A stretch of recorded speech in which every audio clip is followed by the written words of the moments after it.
It's always the man who doesn't chase her, doesn't validate her, and doesn't flinch when she pulls away, who ends up living in her mind. And you wonder why she's addicted. In this video, we'll break down the psychology behind why women become obsessed with men who act like they're nothing, men who don't try, don't chase, and don't entertain emotional games. Because the truth is, being emotionally detached isn't weakness, it's power. And once you understand how to wield it, you stop becoming a memory, you become an obsession. The man who is detached is not the one who doesn't care. He's the one who doesn't depend. And that alone makes him dangerous in a world where everyone is addicted to validation, where constant reaction is the norm, where being emotionally predictable has become a form of submission. Detachment is not about being emotionally dead. It's about being emotionally in control. It's the quiet message that says, I'm good either way. Whether she comes close or walks away, the man in detachment doesn't flinch. He doesn't beg. He doesn't adjust his self-worth based on whether he gets affection or not. And that, to a woman, is unnerving because she's so used to men who chase, men who fold, men who perform for attention. When she meets one who doesn't, her mind can't categorize him. So instead, it clings to him. There's a kind of psychological weight that detachment carries. The man who walks into a room and doesn't need to be noticed becomes the one people notice most. The man who doesn't flood her with compliments, doesn't rush to reply, doesn't overexpress himself, becomes the one she starts watching.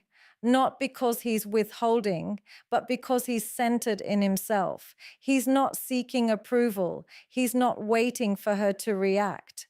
His energy isn't reaching out, it's drawing inward. And that reversal of dynamic flips everything. Suddenly, she's the one wondering what he's thinking, wondering why he's not trying, wondering what makes him so calm when other men would be scrambling for attention. That's how detachment becomes value. It creates mystery, and mystery feeds obsession. You see, attachment is often misinterpreted as love, but real love doesn't suffocate. It doesn't demand presence every second. It doesn't over-explain or overcompensate. When a man is detached, he operates from abundance, not fear. He's not afraid of losing her because he was never trying to possess her in the first place. He's not afraid of silence because he's not addicted to noise. And he's not afraid of distance because he knows who he is, whether she stays or goes. That kind of emotional sovereignty is rare, and anything rare becomes desirable by default. When a woman senses that you are not driven by the need to be wanted, she starts wanting you more. Not because you manipulated her, but because she feels your strength without you needing to show it. This is why the men who act like she's nothing often become the ones who occupy her mind, because it's not about being cruel, it's about being unavailable to codependency. The average man believes he must prove his worth with effort, presence, attention. But the man of detachment understands value is not something you perform, it's something you are. And when you treat her like a normal person, not an idol, not a savior, not a fantasy, you level the playing field, you take away the pedestal, you break the illusion. And that forces her to interact with you on real terms, not from a place of ego, but from a place of curiosity. That's where the addiction begins, not in how much you chase her, but in how much you don't need to. Detachment doesn't mean you don't feel. It means your feelings don't control you. It means you're no longer performing emotional labor just to be seen. It means you've stopped worshiping her potential and started worshiping your peace. When she realizes that she's not your focal point, that your world doesn't revolve around her mood swings or attention, she begins to reposition herself in pursuit of the attention she she once took for granted. And in that subtle repositioning, she begins to value what she can no longer control, what she can no longer predict, what she can no longer hold without earning. Because what's not chasing her, what's not validating her every move, becomes the one thing she starts to want the most. Human psychology isn't built to be fascinated by what's easy to understand. We don't chase what's obvious. We chase what's confusing, layered, and mentally elusive. Women, especially those who are emotionally intelligent and used to being desired, are wired to lose interest in predictability.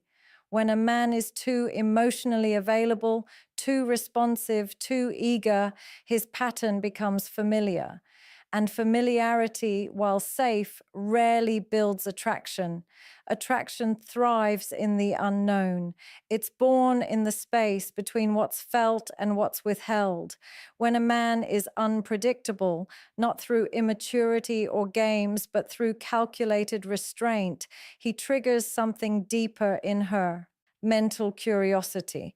And that curiosity becomes the beginning of obsession. A woman doesn't become addicted to a man because he's always kind, always present, or always romantic. She becomes addicted because he doesn't give her a pattern to predict. One day he's warm, the next, he's focused. One day, he leans in. The next, he pulls back, not out of manipulation, but because his life is not centered around her availability. His behavior isn't based on how she feels. It's based on what he values. And that disarms her. She doesn't know how to place him. She doesn't know when he'll call or if he even will. She doesn't know what he's thinking when he goes silent. And in that uncertainty, she starts searching, not for him, but for answers. This is what most men never understand. It's not the presence that triggers desire. It's the tension built in the absence of clarity. Predictability tells her everything too soon. It gives her control over how the dynamic plays out. But unpredictability rewires her focus. Now she's not just responding, she's investing. She's checking her phone. She's analyzing the last conversation. She's replaying his tone in her head. Was he into me? Why didn't he ask to see me again? What did he mean by that look? She becomes consumed by her own overthinking, not because he played a game, but because he gave her nothing to cling to. That emotional void creates internal chaos, and the only way she feels she can resolve it is by chasing him more. A man who is emotionally unpredictable, not unstable, but centered in his own rhythm, becomes the most difficult to walk away from. Why? Because she never fully figured him out, because he never laid himself out like an open book, because he gave her glimpses, not chapters. He made her feel something, then pulled back into his purpose. That push and pull, when done with control and balance, creates a powerful, energetic imprint in her mind. The brain craves patterns, but when it can't find one, it becomes obsessed with trying. And that obsession makes him feel irreplaceable, not because of what he gives her, but because of what he withholds with power and poise. This is where most men collapse. They believe the more consistent, the more vocal, the more expressive they are, the more a woman will value them. But emotional saturation kills curiosity. When you explain everything, when you express everything, when you respond to every mood, you become predictable. And once she can anticipate your next move, your next reply, your next attempt to impress her, the chase dies. You become safe, comfortable.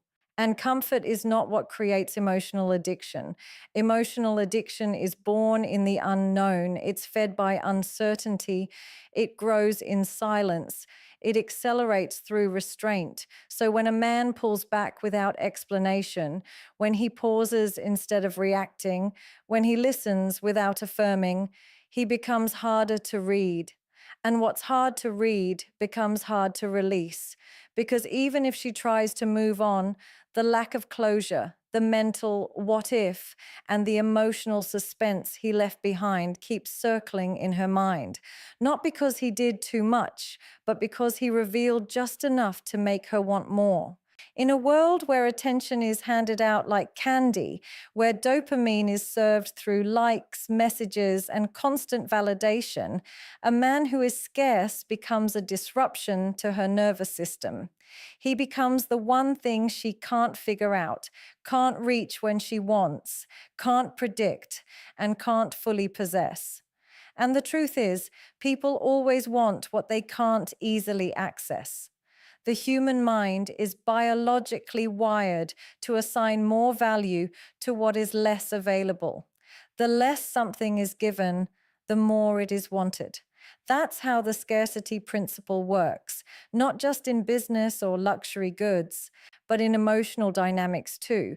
When a man is emotionally and energetically scarce, not because he's playing games, but because his focus is not dependent on her validation, he transforms into a mental fixation, not because he's loud, present, or constantly proving his worth, but because his absence creates more tension than most men's presence ever could.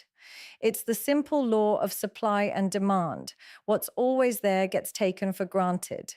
What's rare becomes expensive, not because it changes in quality, but because it changes in availability. The man who doesn't text her all day, who doesn't show up every time she calls, who doesn't pour endless emotion onto her just to gain favor, he becomes rare. And that emotional rarity triggers a primitive part of the brain that starts to panic. Why is he not seeking me? Why is he not reacting? Why is his attention so unpredictable? Her mind starts filling in blanks, writing stories, building fantasies, not because he gave her something, but because he gave her less. And in that lack, in that perceived void, a deeper desire is born, not to connect, but to chase, not to love, but to conquer. This is something most men never tap into because they confuse being emotionally present with being emotionally generous. But generosity, when offered too quickly, becomes pressure, and pressure suffocates desire. The man who is scarce is not cold. He's not cruel. He's just unavailable by default because his time, his energy, his attention, and his emotional intimacy are earned, not gifted. She cannot just exist and receive it. She must qualify. And that reversal of effort, that challenge to earn access, becomes intoxicating to the feminine mind because suddenly it's not about what he can give her. It's about what she must do to keep his attention. And when she starts shifting into that frame, everything changes. He becomes the prize, and she becomes the one trying to solve the puzzle. Scarcity also amplifies every interaction. When he does speak, she listens more closely. When he compliments her, she replays it in her head. When he shows up, it feels like a moment, not a routine, because he's not always there. And things that are rare are remembered. Things that are rare are valued. The man who is always available, always accessible, always reacting, becomes invisible over time. He fades into the background of her life like white noise. But the man who is there only when he chooses to be, who disappears to build, who stays quiet in the face of drama, he lingers in her psyche. She doesn't forget him because she never got enough of him. He left her wanting, and that want becomes a craving, and that craving turns into an obsession, not because he gave her everything, but because he gave her almost nothing, and yet she felt everything. What most men fail to realize is that emotional presence is not the same as emotional impact. You can be present every day and still be forgettable, or you can be scarce, measured, precise, intentional, and leave a deeper imprint than a man who speaks to her 24/7. It's not the quantity of presence that moves her. It's the quality of absence that makes her realize just how much of her mind he still occupies, even when he's not around. And that's the paradox. The man who's there less often becomes the man she thinks about more because his absence echoes louder than another man's desperate noise ever could. A man who prioritizes himself above all, his purpose, his peace, his principles, is not selfish. He is sovereign, and that sovereignty doesn't repel women, it magnetizes them.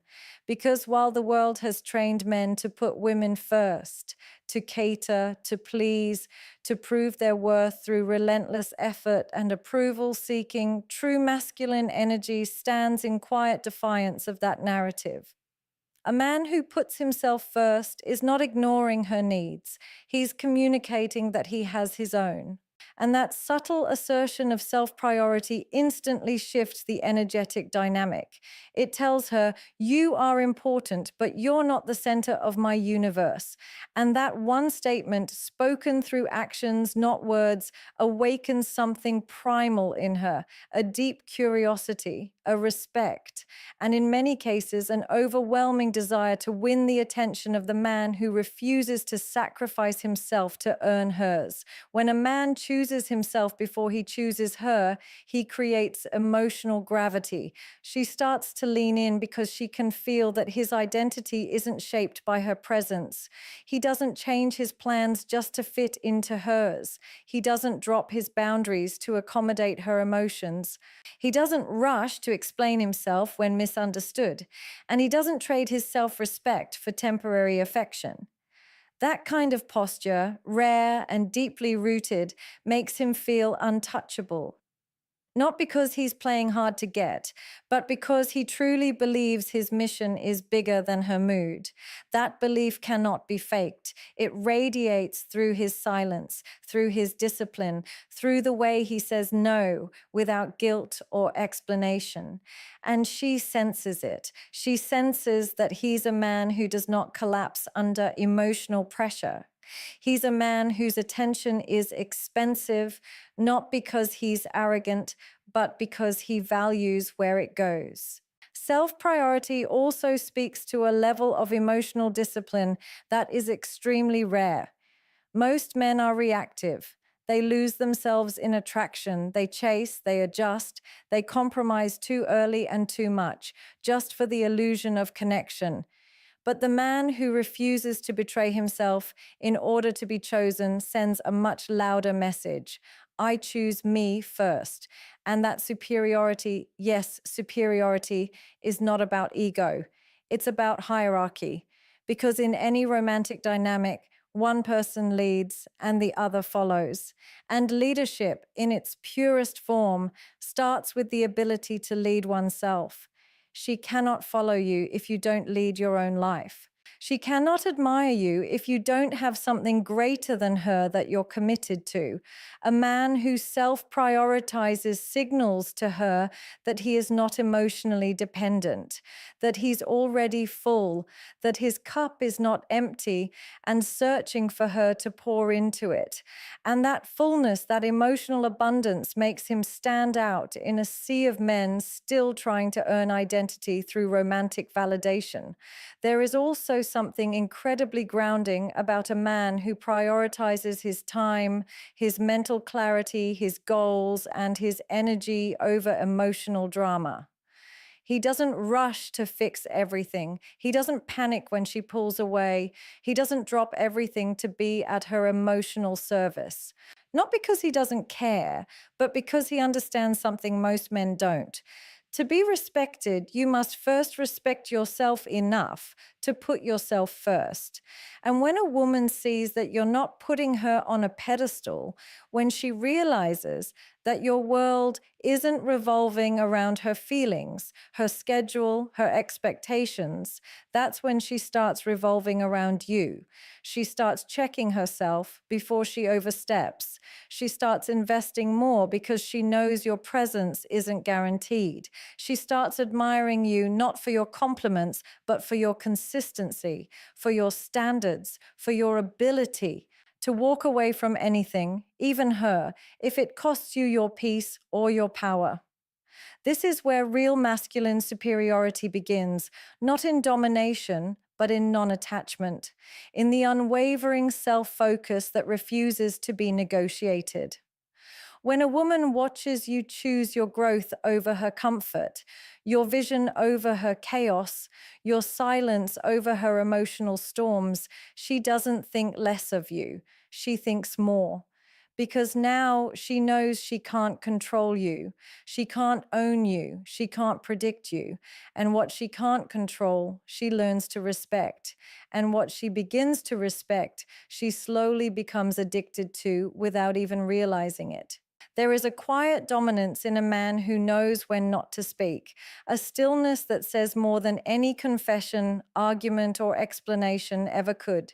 Silence, when wielded with control, becomes a language more potent than persuasion.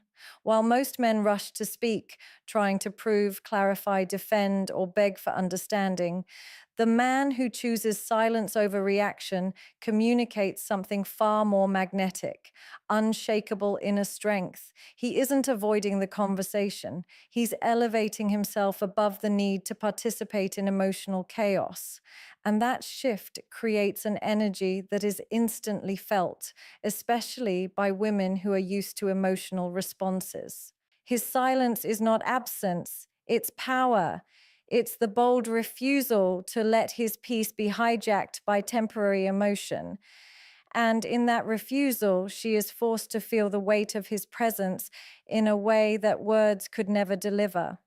When a woman is emotionally charged, testing boundaries, or even intentionally provoking, most men collapse. They defend, they explain, they try to smooth things over with endless dialogue. But the man who remains still, who listens without reacting, who observes without interrupting, who processes without pleading, disrupts the script she's used to. And that disruption rewires her perception of him. She starts to feel his depth. She senses that he's not emotionally impulsive, that he doesn't seek connection through approval, that his identity isn't shaped by her reaction. Silence in this context becomes spiritual. It creates a pause that forces her to confront her own behavior, her own words, her own emotions, without the buffer of his verbal validation. And that internal confrontation births reflection. Reflection leads to respect. Because while most men try to fix the problem by talking it to death, he fixes it by giving it space to reveal itself without interference. Silence is also the ultimate test of discipline. It's easy to speak, it's easy to vent, it's easy to lash out or even pour out affection, hoping to rescue the dynamic. But it takes immense self-mastery to choose silence, not as a weapon, but as a declaration. My energy is not available for emotional theatrics. And that standard sets a tone. It creates a boundary. It tells her that while her emotions are valid, they will not dictate his state. It's not about indifference. It's about emotional maturity. A man who can remain silent in the face of pressure is not emotionally disconnected. He's in control. He's not refusing to engage. He's refusing to self-abandon. And that refusal becomes strangely attractive to her because now she sees a man who cannot be manipulated by tone, by tears, by tension. He responds when it matters, and when it doesn't, he doesn't. There's also a sacred kind of mystery built into silence. When a man doesn't overshare, doesn't narrate his every move, doesn't flood her with constant updates and affirmations, he becomes harder to figure out. And what a woman cannot figure out, she cannot forget. His silence leaves open space for her mind to wander, to question, to imagine. And in that silence, her emotional investment often grows stronger. Why? Because silence is not emptiness, it's depth. And depth, when unspoken, creates gravity. It draws her in without a single word being said. That quiet space becomes the echo chamber for all the emotions she wasn't expecting to feel. And the absence of constant reassurance from him forces her to search within herself for answers, answers that usually lead her back to him. In arguments, silence also asserts a kind of psychological leadership. the one who controls their voice, controls the room. He doesn't chase understanding. He doesn't fight to be heard. He doesn't beg to be seen. He simply holds space. That kind of energy is rare. It's unsettling to someone used to chaos. It's frustrating to someone trying to provoke. And it's deeply attractive to someone subconsciously craving masculine grounding. Because while words can be manipulated, twisted, used against you, silence remains untouchable. It cannot be argued with. It cannot be misquoted. It doesn't need validation. It just exists, unmoved, undeniable, and deeply respected by anyone attuned to real power. And when a woman experiences that from a man, when she feels the force of his non reaction, the quiet strength of his inner stillness, she starts realizing that this man is not like the others. He doesn't seek to be understood. He doesn't demand emotional comfort. He doesn't argue for his worth. He simply embodies it through presence and restraint, making his silence echo louder than the loudest declaration ever could. There is nothing more psychologically piercing to a woman than a man's indifference. Not cruelty, not rejection, not even rage, just that cold, unwavering detachment that communicates, you are no longer emotionally relevant to me, because while attention fuels ego, indifference starves it. And once the ego is starved, self-reflection becomes inevitable. Most women are accustomed to emotional engagement, even if it's messy, reactive, or tense. They're used to being felt, responded to, pursued, even criticized, because all of that still validates their emotional impact. But when a man becomes genuinely indifferent, not as a tactic, but as a byproduct of outgrowing the emotional pull, something far more powerful occurs. He becomes a mirror, not because he reflects her back to herself, but because his absence of interest forces her to see her own behavior, her own patterns, and the emotional weight of her choices, not from his mouth, but from his silence. Indifference is not the same as pretending not to care. Pretending is rooted in ego, in the hope of being chased, but real indifference doesn't seek a reaction. It doesn't want closure. It doesn't need her to understand or feel guilty or even miss him. It simply means the emotional connection has been severed to a point where her validation no longer moves him. Her words no longer shake him. Her presence no longer disrupts his rhythm. And this kind of detachment isn't loud. It's not declared. It's not thrown in her face. It shows up in the way he doesn't reply with urgency, in the way he no longer corrects her, in how he doesn't ask where she's been, and most notably in how he seems emotionally full without her. That fullness, uncentered around her, destabilizes her perception of power, because now there is nothing left for her to manipulate, to guilt trip, or to fix.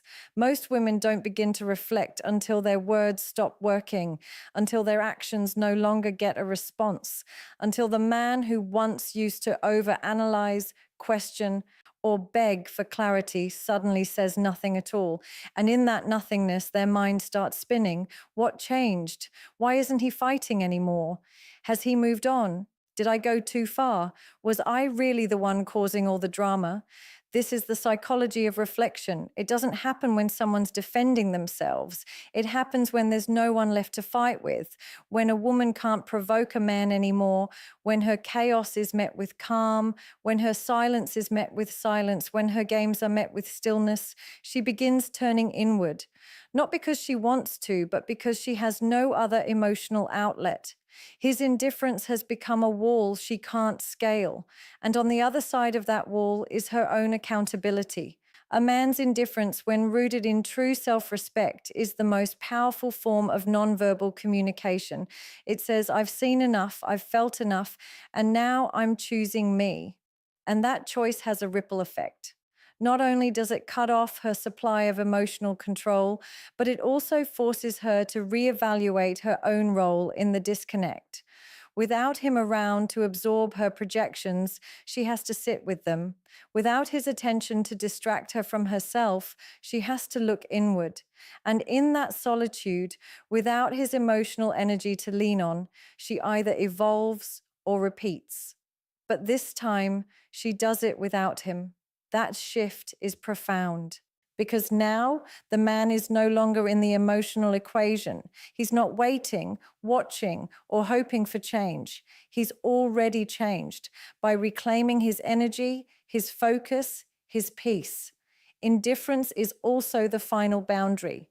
It's the one thing a woman cannot argue against. She can push back against criticism. She can manipulate guilt. She can respond to attention. But she cannot fight silence that isn't performative. She cannot break through a wall that doesn't resist because there's nothing to pull from. And that absence of emotional resistance exposes everything: her tendencies, her patterns, her role. His indifference no longer feeds her emotional addiction. It shatters it. Not because it intends to, but because it no longer participates in it. And that disconnection triggers the very growth that arguments, explanations, and pleas never could. Because now the only voice left for her to hear is the one inside her own mind.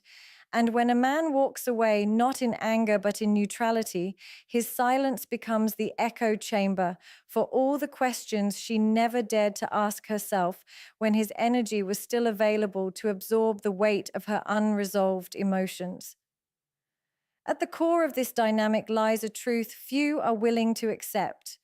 Women are not addicted to men who beg, chase, or emotionally unravel to win them over. They become addicted to the ones who don't need to be chosen to feel complete, the ones who move with purpose, not persuasion, who live by standards, not reactions, who walk away when it costs their peace, not when it threatens their ego. These are the men who project value without ever speaking about it, the ones who don't perform masculinity but embody it through silence, through discipline, through detachment, and through absolute emotional self-respect. It is not about pretending to be hard. It is about actually being rooted. It is not about manipulating emotions. It is about not needing them to validate yours. When a man lives with direction, guards his energy, and makes his presence a privilege, not a default, he doesn't need to chase admiration. He becomes the gravity women orbit around, not because he tries, but because he chooses not to try. That choice rewires everything, because ultimately it's not what you give her that makes her addicted. It's what you withhold, not out of cruelty, but out of value. Your time, your energy, your validation, your presence, they are sacred. And when you treat them that way, she will too. Not because you demanded respect, but because you modeled it.